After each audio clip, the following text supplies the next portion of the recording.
লোক দেখানো কোরবানি নয়, চাই খাঁটি মন। আল্লাহ দেখেন অন্তরটা, গরু নয় বড়।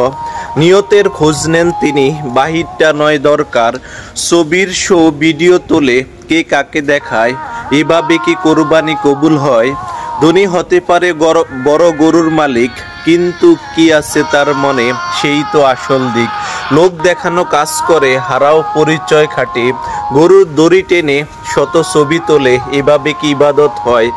মেহেদি দিয়ে গরুর গা সাজিয়ে চলসো, আল্লাহ কি তাতে খুশি হন? না তুমি বুঝো তো। ঈদের দিনে গরিব চেয়ে থাকে এক কোণা, তুই বলিস সমনাই রিলস বানাই।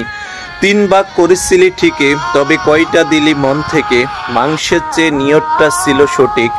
আত্মত্যাগ যদি না থাকে ভিতরে, তোর গরুটা শুধু মাংস ছেদ হবে ক্ষণে। লোকের চোখে হিরো হবার খেলা, আল্লাহর কাছে তা শুধুই ব্যর্থ বেলা। তোর কোরবানি হোক নীরব, হোক আন্তরিক, তবেই মিলবে রহমত, ঈদ হবে পবিত্র।